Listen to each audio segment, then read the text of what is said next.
আসসালামু আলাইকুম, আশা করি আপনারা সবাই ভালো আছেন। তো আজকে আমি আপনাদের মাঝে একটা গণনা করা পদ্ধতি শিখাই দেবো, বা মন্ত্র নিয়ম কারণ যা আছে সব শিখাই দেবো। আর এটা হচ্ছে হিন্দু শাস্ত্রে হিন্দু মতে দেবো। আর এটা কিন্তু অনেক পুরাতন একটা মানে সিস্টেম, বা পুরাতন একটা বলতে পারেন গণনা করা পদ্ধতি। আমাদের এদিকে গণনা তো বলে না, আমাদের এদিকে বলে গোনা পড়া বলে। তো যাই হোক, আপনাদের এক এক জায়গায় এক একটা ভাষা। তো আগে আমার এদিকে যত কবিরাজ ছিল তারা বেশিরভাগই এই গণনাটা করতো, মানুষের সামনে এই গণনাটা করতো, আমরা দেখতাম।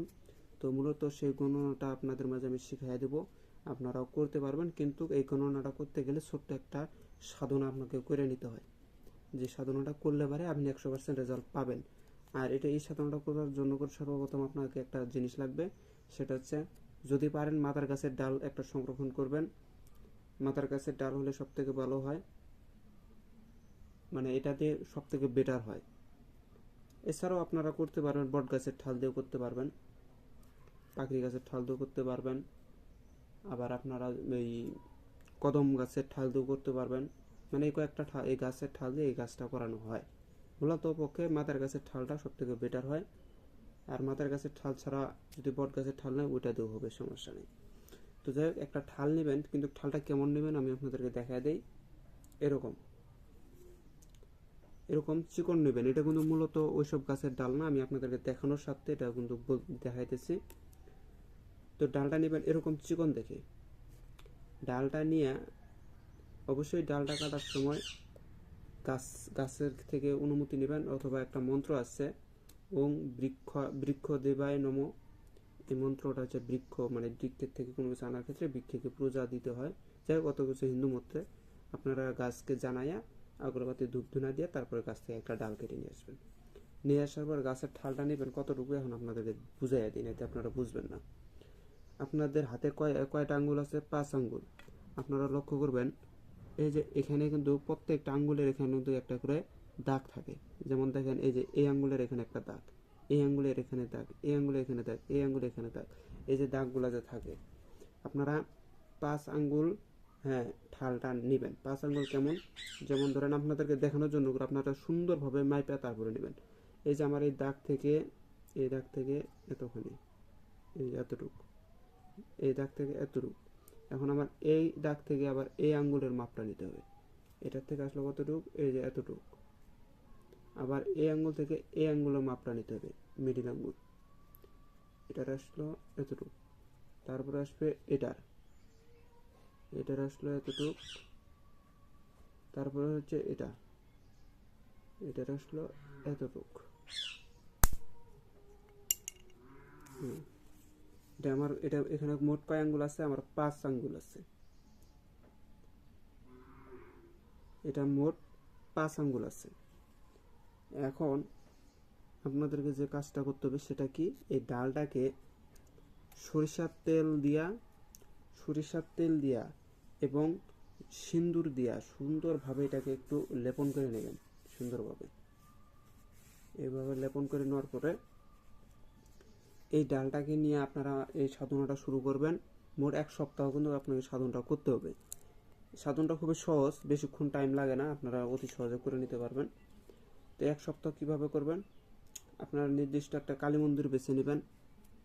যদি কালী মন্দির যদি আপনারা না পান, এমন আছে অনেকেই শহরে বসবাস করে, সেক্ষেত্রে ওনারা কালী মন্দির পায় না, তো তাতেও কোনো সমস্যা নাই। আপনারা যদি নিরালায় একটা জায়গা পান, যেটা সুবিধা হবে আপনারা ওইটাই করবেন। নিরালায় যদি জায়গা পান তাহলে ওখানে কালীর একটা ছবি সামনে রাখবেন, নিরালায় জায়গায়, যেখানে মানুষ যাতায়াতটা করে না, ওইরকম জায়গায় যাবেন। তো কালীর ফটো সামনে রাখবেন। আবার এমনও হয় যা অনেক লোক আছে ঘর ছাড়া বাইরে কাজই করতে পারে না, তাদের জন্য করে বেটার হবে কি, নিজস্ব একটা আসন, মানে নিজস্ব একটা আসনের ব্যবস্থা করে নেবেন। যেমন আপনারা যে ঘরে শোন সে ঘরে কিন্তু কাজ করলে কাজ হবে না।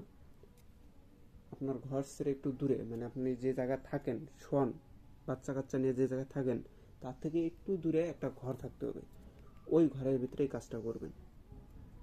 একটু দূরে ওই ঘর, যেটাকে আপনারা আসন বানাইছেন, সেই আসনের মধ্যে কালীর ফটো সামনে রেখে কালীকে পূজা পানি দিবেন, দুধ কলা আগরবাতি ধূপ ধুনা এগুলো দিয়ে দিবেন, দিয়ে আপনারা এই সাধনাটা শুরু করে দেবেন।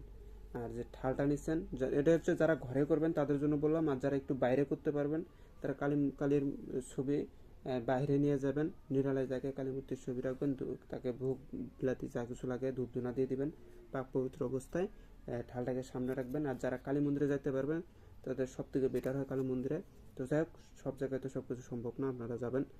তো যাই হোক, যখন আপনারা কালী মন্দিরে যাবেন বা কালীর ফটোর সামনে এই মাদার গাছের ঠাল বা বট গাছের ঠাল যেটা আপনার আঙ্গুলের মাপ আছে সেটাকে রেখে দেবেন, সামনে সুন্দরভাবে রেখে দিবেন, তার চরণে রাখবেন, মানে তার ফটো যেটা আছে তার চরণে রেখে দেবেন। যদি মূর্তি থাকে সরাসরি কালী মন্দিরে তাহলে মূর্তির চরণে রেখে দেবেন। দেওয়ার পরে ছোট্ট একটা কাজ করতে হবে, যার যার গুরুকে স্মরণ করে নেবেন। নেওয়ার পরে একটা মন্ত্র আছে, যে মন্ত্রটা আপনাকে প্রত্যেক দিন 51 বার করে যায় পাঠ করে নিয়ে আসতে হবে। 51 বার করে পাঠ করবেন, পাঠ করে এই ঠালের মধ্যে ফুকটা দেবেন। হ্যাঁ, ফুক মনে করে প্রত্যেক দিন যখন মানে এক নাগারে 1 সপ্তাহ করবেন, 1 সপ্তাহ করলে পরে আপনার রেজাল্টটা পেয়ে যাবেন এটার। যখন সামনে যখন ওই তার চরণে রাখার পরে মন্ত্র পাঠ করবেন আর এই ঠালের মধ্যে ফুক মেরে দিবেন, দিয়ে আগরবাতি মোমবাতিতে ধরাই আছে, প্রত্যেক দিন 51 বার করে ঠিক 1 সপ্তাহ করবেন। 1 সপ্তাহ শেষে এখন আপনারা বলতে পারেন যে ঢালটা কি ওখানে খেয়ে আসবো নাকি নিয়ে আসবো? অবশ্যই ওখানে খেয়ে আসতে হবে, ঢাল বাসায় আনা যাবে না যতক্ষণ থেকে আপনার 1 সপ্তাহ পূরণ না হয়েছে। ঢালটা ওখানে রেখে দেবেন, অথবা তার চরণে না রাখতে হবে, এমন একটা জায়গায় পলায় রেখে দেবেন, কিন্তু তার আসনেই রাখতে হবে। যে জায়গায় কাজ করবেন সেখানেই রাখতে হবে, যে মন্দিরে যাবেন সেই মন্দিরে রেখে দিতে হবে। দেওয়ার পরে যখন আপনার 6 দিন এক নাগারে চলে যাবে, 7 দিনের মাথায় আপনারা একইভাবে কাজ টাজ করে ওখান থেকে লাঠিটা নিয়ে আসবেন। লাঠিটা নিয়ে আসার আগে, মানে নিয়ে আসার পরে আপনারা এই লাঠির উদ্দেশ্যে, মানে এই লাঠিটার উদ্দেশ্যে যদি পারেন একটা কবুতর মা কালীর নামে জবাই দিয়ে দিবেন ওই মন্দিরে, অথবা যদি আপনার বাসায় করেন ওখানে মা কালীর নামে একটা কবুতর জবাই দিয়ে দিবেন, দিয়ে সেই কবুতরের মাংসটা আপনি নিজে খাবেন না, কবুতরের মাংসটা অন্য কাউকে দিয়ে দিবেন, অন্য কেউ খাবে। তো এই নিয়মে আপনারা কাজটা করবেন, 100% রেজাল্টটা পাবেন। কারণ এগুলো আদি মানে পূর্বপুরুষরা বা আমাদের যত পূর্বপুরুষরা ছিল তারা অবশ্যই এই কাজগুলো বেশি করতে হবে, মানে এই গণনাটা সব থেকে বেটার করতো। আপনারা যারা যারা এই বিষয়ে ঘাটছেন তারা অবশ্যই তারা অবশ্যই জানতে পারবে যে এই গণনাটা বেশি করতো মানুষ। তো যাই হোক, এখন আপনার গণনাটা করবেন কিভাবে, আর মন্ত্রটা তো আমি ইউটিউবে এখনো বাতায় দিই না, মন্ত্রটা বলতেছি, আপনারা নোট করে রাখেন। মন্ত্রটা হচ্ছে কালী কালী মহাকালী কালী অবতার, হুঙ্কারে হাকে কালী কাপে থর থর, সামের দড়ি লোহার ডাং হস্তে করিয়া, আয় মা কালী তুই চলিয়া, অমুকের কি হইয়াছে দে মা তুই দেখাইয়া, যদি আমার কথা না শোনেবু মা, শিবের পঞ্চমুণ্ডুর মাথায় তোর 2 পা মুছিবু মা। এভাবে মন্ত্রটা জপ করবেন, বেশি এটা 51 বার করে জপ করবেন, পুরোপুরি 1 সপ্তাহ। আবারও বলতেছি, কালী কালী মহাকালী কালী অবতার, হুঙ্কারে হাকে কালী কাপে থর থর, সামের দূরে লোয়ার ডাঙ্গস্তে করিয়া, মা কালী তুই আয় চলিয়া। মন্ত্রটা ভালোভাবে শুনবেন না, মা কালী তুই আয় চলিয়া, অমুকের কি হইয়াছে দে মা তুই দেখাইয়া, যদি মা মিথ্যা, যদি মা এখানে বলতে পারে যদি মা মিথ্যা কবি বা যদি মা তুই না দেখাবি, শিবের পঞ্চমুণ্ডুর মাথায় তোর 2 পা মুছিব মা। শেষে আবার মা বলতে পারেন, নাও বলতে পারেন, মন্ত্রটা যেটাই। এভাবে 1 সপ্তাহ করার পরে আপনারা সাধনের সিদ্ধি হয়ে যাবে। 1 সপ্তাহ যখন এক নাগারে 1 সপ্তাহ করবেন, শেষের দিনে কিন্তু কিছুটা ঘুরতে পারে, শেষের 6 দিনের মাথায় অথবা 7 দিনের মাথায় কিছু একটা নমুনা আপনারা পেয়ে যাবেন। ওখানে একটা ভয়াবহ একটা অবস্থা আসতে পারে, কিন্তু আপনারা ভয় করবেন না, শরীর টরীর বন্ধ থাকবে, কোনো ভয়ের কারণ নাই, কারণ এটা কোনো ক্ষতির দিক নেই। হ্যাঁ, আপনাকে যখন নমুনা তর্জন করে তারা একটু ভয় ভীতি দেখাইতেই পারে, স্বাভাবিক ব্যাপার, কিন্তু এটা ভয়ের কোনো কিছু নেই। গুরুকে স্মরণ করে যাবেন, কোনো কিছু হবে না। তো এই সাধনাটা করার পরে আপনারা যখন এটাতে কাজ করবেন, কার কি হয়েছে না হয়েছে, যদি আপনারা এটা কাজ করতে চান, সর্বপ্রথম 7 বার যখন একটা লোক আসছে, লোকটা বলতেছে আমার কি হয়েছে একটু বলে দেন, মানে আপনার অভিজ্ঞতা অনুযায়ী আপনি বুঝতে পারতেছেন তার কি হয়েছে, কিন্তু তারপরেও গণনাটা করাটা সব থেকে বেটার। গণনাটা করলে কি হয়, যখন আপনি কিভাবে করবেন, তার নামটা নেবেন, নিয়ে 7বার মন্ত্রের ভিতরে যে মন্ত্রটা বললাম ওই মন্ত্রের ভিতরে যেখানে অমুকের কি হয়েছে ওখানে ওনার নামটা বলে দেবেন, নামটা বলে দেওয়া 7বার মন্ত্র করে 7টা ফুঁক মেরে দেবেন এই লাঠির মধ্যে দিয়া। এখন আপনার এই যে আঙ্গুলগুলা যে মাপছেন এই আঙ্গুলের মাপগুলা আবার দেবেন এভাবে। এভাবে যখন মাপ দিবেন, দেখবেন মাপ দিতে দিতে শেষ পর্যায়ে দেখবেন এই হাতটার কিছু অংশ দেখেন, কিছু অংশ দেখবেন যে এভাবে, মানে এখানে তো কম বেশি হয় নাই, কিন্তু যখন আপনি কাজ করবেন তখন দেখবেন যে এই নাঠিটা কম বেশি হয়ে গেছে, ছোট বড় হয়ে যাবে। মানে নাঠিটাকে এভাবে যখন মাপ দিবেন, মানে আমি দেখানোর সত্ত্বেও করতেছি এটা, যখন এভাবে মাপ দিবেন, এইভাবে যখন মাপ দিবেন নাঠিটা কিন্তু এটা এখনো কম বেশি হয় নাই, মানে এটা কম বেশি হয়ে যাবে, এমনও হয় এটা বেশি হয়ে যাবে, এমন আছে এটা একেবারে কম হয়ে যাবে। লাঠিটা আপনারা করে দেখবেন, তাহলে বিশ্বাস করবেন, এছাড়া বিশ্বাস করবেন না। এটা লাঠিটা কম বেশি হয়ে যাবে। কম বেশির ভিতরেই খেলাটা।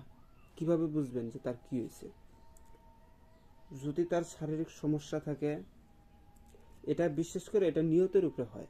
যেমন আপনি নিয়ত করে নিলেন যে তার যদি একটা জিনভূতের দোষ থাকে তার লাঠিটা আমার ছোট হয়ে যায়, অথবা মনে করতে পারেন যদি তার জিনভূতের সমস্যা থাকে লাঠিটা বড় হয়ে যায়, বাস্তব ওটাই হয়ে যাবে।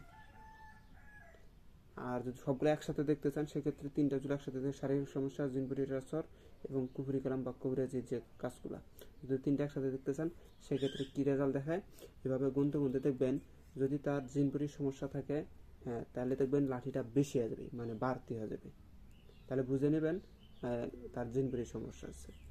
এরপরে যখন আপনারা আবার মাপে দেখবেন, যদি শারীরিক সমস্যা থাকে, দেখবেন যে আপনার আঙ্গুলের তার লাঠি একবারে ছোট হয়ে আসবে, মানে ছোট হয়ে যাবে, মানে একবারে ছোট হয়ে যাবে। ভুল বলছি আমি, যদি তার কুফরি কালাম করা থাকে তাহলে এই লাঠিটা ছোট হয়ে যাবে, মানে লাঠিটা মাপে ছোট হয়ে আসবে। আর তার যদি শারীরিক সমস্যা থাকে যে মাপ দিবেন ওই মাপই থেকে যাবে। তো যাই হোক, এই গণনাটা এই নিয়মকানুন সব কিছু উন্মুক্ত করে দিলাম, শুধুমাত্র আপনাদের কাছে এই গণনা অবশ্যই অনুমতি নিয়ে কাজটা করবেন, কেননা এটা হচ্ছে গুরু দেওয়া জিনিস।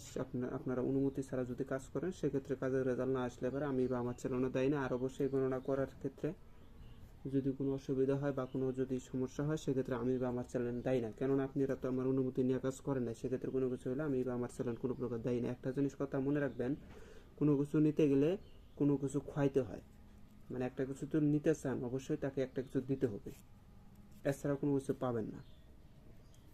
আপনি এই সাধনাটা নিতে চান মা কালীর কাছ থেকে, মা কালী কি ছেড়ে দেবে আপনাকে, বা আপনি যেই শক্তির বলেই করেন না কেন সে কি আপনাকে ছেড়ে দেবে? অবশ্যই আপনার কাছ থেকে কিছু সে টেনে নেবে। তাই সাবধানের সহিত কাজ করবেন, আর অবশ্যই গুরুর অনুমতি নিয়ে কাজ করবেন বা গুরুর কাছ থেকে জেনে শুনে কাজ করবেন। অবশ্যই এটা ভালো একটা কিভাবে সিস্টেম আপনারা করতে পারেন। আমার কাছে কোনো না বহুত সিস্টেম আছে। আমি যাই হোক, এই গণনাটা যারা একমাত্র আমার কাছ থেকে হার নিচ্ছে বা যারা কবিরাজি জিনিস নিচ্ছে, যারা বেশি দামের মধ্যে নিচ্ছে, তাদেরকে সবাইকে আমি অনুমতি দিয়ে দেবো। এবং যারা আমার কাছ থেকে হার নিবে বা নিচ্ছে তারা যদি অনুমতি চায় অবশ্যই আমি তাদেরকে অনুমতি দিয়ে দেবো, কেননা আমার কাছে যারা যারা জিনিসপত্র বা ক্রয় করছে তাদের সাথে আমার একটা সম্পর্ক হয়ে গেছে। তাদের আমি চাই যে তারা যেন আমার কাছে যেহেতু জিনিস নিয়েছে আমি চাই সে যেন করতে পারে, সেজন্য করতে পারে। তো আপনারা যদি চান অবশ্যই আমার কাছ থেকে নেবেন, নিলে পরে আমি এটার পূর্ণাঙ্গ অনুমতিও দিয়ে দেবো, পূর্ণাঙ্গ সিস্টেমটাও আরও বাতায় দেবো।